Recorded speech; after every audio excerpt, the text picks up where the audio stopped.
இப்போ இந்த வீடியோவில் நம்ம பார்க்க போகிறது 10th மேக்ஸு 6.3 அதாவது எக்ஸசைஸ் 6.3ல இருக்கக்கூடிய இந்த ஃபிஃப்த் சம் தான் பார்க்க போகிறோம். பாருங்கள், from the top of lighthouse the angle of depression of two ships on the opposite sides of it are observed to be 30 degree and 60 degree. If the height of the lighthouse is h meters and the line joining the ship passes through the foot of the lighthouse so that the distance between the ship is 4h by root 3 meter அப்படின்னு கேட்டிருக்காங்க. அதாவது என்ன கொடுத்துருக்கான்னு பார்ப்போம். பார்க்குறதுக்கு முன்னாடி நம்ம சேனலை இது வரைக்கும் சப்ஸ்கிரைப் பண்ணாமல் இருந்தீங்கன்னா தயவு செய்து சப்ஸ்கிரைப் பண்ணிடுங்க. அப்படியே பக்கத்தில் பெல் ஐக்கான் இருக்கும், அதையும் கிளிக் பண்ணிடுங்க. ஓகேங்களா, நன்றி. இப்போ வாங்க நம்ம கிளாஸ்க்குள்ளே போகலாம். ஸோ கொடுத்துருக்கதை நான் படமாக வரைய போகிறேன்.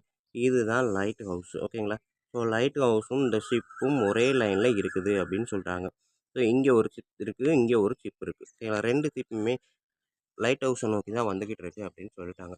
ஸோ ஆங்கிள் ஆஃப் டிப்ரெஷன் பார்த்தீங்க அப்படின்னா லைட் ஹவுஸில் வந்து ரெண்டு ஷிப்பையுமே ஆங்கிள் ஆஃப் டிப்ரெஷன் அப்படின்றப்ப நான் வந்து இங்கே ஸ்ட்ரெயிட் லைன் போட்டுட்டு இதுவும் தான் அவன் கொடுத்துருக்கான். ஓகேங்களா, என்னென்ன கொடுத்துருக்கான் அப்படின்னு பார்த்தீங்கன்னா ஒன்று வந்து 30 டிகிரி, இன்னொன்று வந்து 60 டிகிரி அப்படின்னு கொடுத்துட்டு அவன் என்ன கேட்டிருக்கான், அடுத்தது இன்னொன்று கொடுத்துருக்கான். என்ன அப்படின்னா height of the lighthouse இங்கேருந்து இங்கே வரைக்கும் ஹச்சுன்னு கொடுத்துட்டு இது ரெண்டுக்கும் so that the distance between the ship is 4h by root 3 அப்படின்றான். அதாவது இது ஏ, இது பி, இது சி, இது டின்னு எடுத்தேன் அப்படின்னா சிடி மொத்தத்துக்கும் எவ்வளோ இருக்குன்னா 4h by root 3 அப்படின்னு கொடுத்துட்டான்.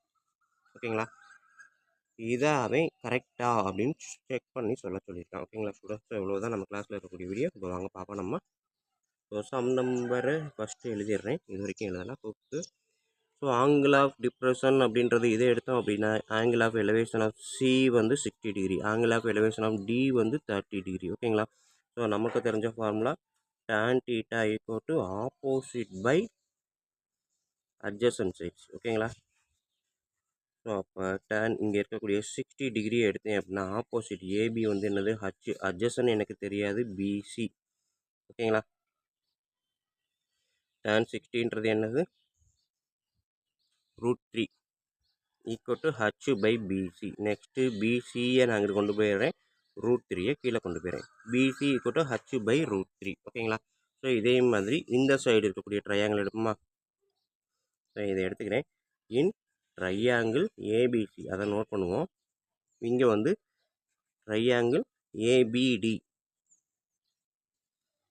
ஸோ அப்போ tan 30 degree equal to opposite என்னது ஹச், adjacent பிடி. tan 30ன்றது 1 by root 3 equal to h by bd. So அப்போ bd equal to h by H வராது, bd இங்கிட்டு போயிடுச்சு. ஸோ இது கிராஸ் மல்டிப்ளிகேஷன் அப்படின்றப்ப h இன்ட்டு ரூட் 3ன்னு வரும். bd வந்து h இன்ட்டு ரூட் 3. ஓகேங்களா, bc வந்து h by ரூட் 3, bd வந்து h into root 3. bc bd அவன் கேட்டிருக்கிறது ரெண்டுக்கும் உள்ள சேம் டிஸ்டன்ஸ் தான். ஓகேங்களா, அப்போ பிசியும் பிடியும் ஆட் பண்ணால் மொத்த டிஸ்டன்ஸ் கிடைக்குமா. ஸோ அதை தான் செய்ய போகிறேன். பிசி ப்ளஸ் பிடி.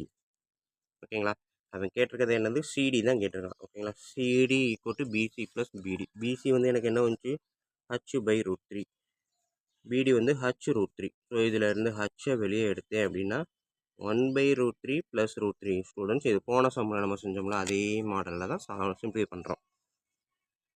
ஸோ இதுக்கு கீழே டினாமினேட்டர் எதுவுமே இல்லைன்னா 1 இருக்கிறத அர்த்தம் மேலேயும் கீழேயும் ரூட் 3ஆல் மல்டிபிள் பண்ணுறேன். So H into 1 by root 3 into plus root 3 into root 3 by root 3. ஓகேங்களா, ஸோ அடுத்த step H 1 plus root 3 into root 3 1 plus 3 by root 3. So என்ன ஆன்சர் வருது, H into 1 plus 3 4 by root 3.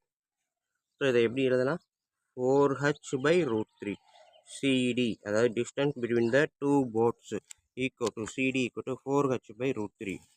அவன் கொடுத்துருக்கிறது வந்துருச்சா, சிக்கும் டிக்கும் உள்ள டிஃப்ரென்ஸ் வந்து டிஸ்டன்ஸ் வந்து 4h பை ரூட் 3. ஓகேங்களா, ஹென்ஸ் ப்ரூவ்டு. ஓகேங்களா, ஆர் ஹென்ஸ் ஷோவ்டு. ஓகேங்களா, ஸோ எப்படி வேணாலும் எழுதிக்கலாம். ஸோ இவ்வளோதான் ஸ்டூடெண்ட்ஸ் நம்மளுக்கு இருக்கக்கூடிய இந்த ஃபிஃப்த்து சம்மு.